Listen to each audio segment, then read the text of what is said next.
The bookstore was buzzing with excitement, and I was right in the middle of it all, running the biggest author event of the year. Every detail had to be perfect, from the decorations to the guest list. But there was one detail I hadn't planned for: the event photographer. When he turned around, my heart skipped a beat. It was Min.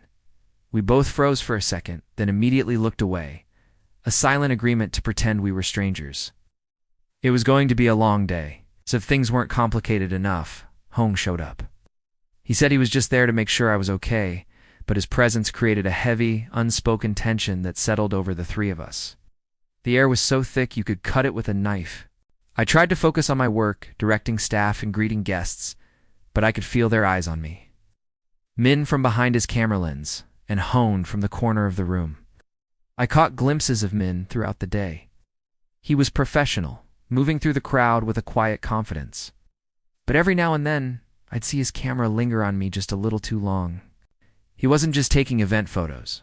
He was capturing candid moments of me working, a faint smile playing on his lips when he thought no one was watching. Hong saw it too. I could tell by the way his jaw tightened, the way his gaze shifted from Min to me, a flicker of understanding and pain in his eyes. He knew. He knew Min's feelings for me hadn't faded at all. Just as the main author was about to take the stage, chaos erupted. A group of overeager fans surged forward, pushing past the barriers. People jostled, and in the confusion, a heavy stack of books teetered on a nearby display. I rushed to steady it, but someone bumped into me from behind. My feet tangled, and the world tilted. I was falling. I braced for impact, my eyes squeezed shut. But the hard floor never came. Instead, strong arms wrapped around me, breaking my fall. I opened my eyes and looked up into Min's concerned face. For a moment, time stood still.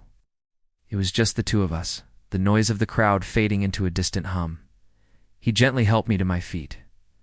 "Are you okay?" he whispered, his voice laced with worry.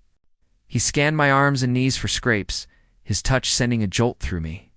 In that brief moment, the distance we had carefully maintained all day vanished. We were close, closer than we had been in years. Just as I was about to answer, another hand grabbed my arm, pulling me away from Min. It was Hone. "Vi, are you hurt?" he asked, his voice tight. He positioned himself between me and Min, a clear, protective gesture. Min's hands dropped to his sides. He took a small step back, his expression unreadable, the warmth from a moment ago gone, replaced by a familiar, quiet resignation. The invisible wall between us was back up, thicker than ever. Standing between them, pulled in two different directions, I knew this couldn't continue. The silence, the stolen glances, the unspoken feelings, it was suffocating all of us. I had to end it. I had to be clear, for my sake, for Hong's and for Min's. My heart pounded in my chest, but my resolve was firm. This chapter needed a real ending, not just a slow fade to black.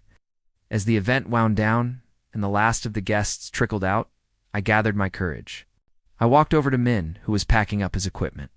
"Min," I said, my voice barely a whisper, "can we talk?"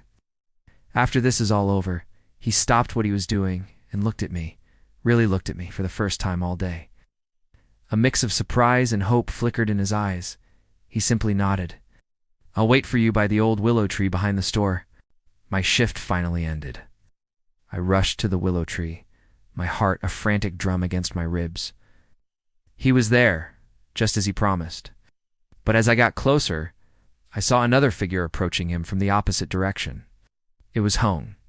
I stopped in my tracks, hidden by the shadows. I saw Hong say something to Min, his expression serious. Min looked over in my direction, but I was too far away for him to see me clearly. He probably saw Hong walking towards where I was supposed to be.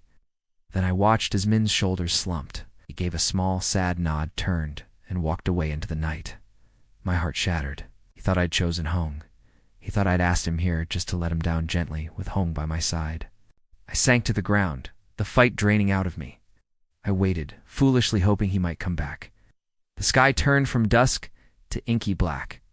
The tears I'd been holding back all day finally fell, silent and hot on my cheeks. I didn't know how long I sat there, crying in the dark, until a shadow fell over me. It was Hong. He looked at my tear-streaked face, then in the direction Min had disappeared.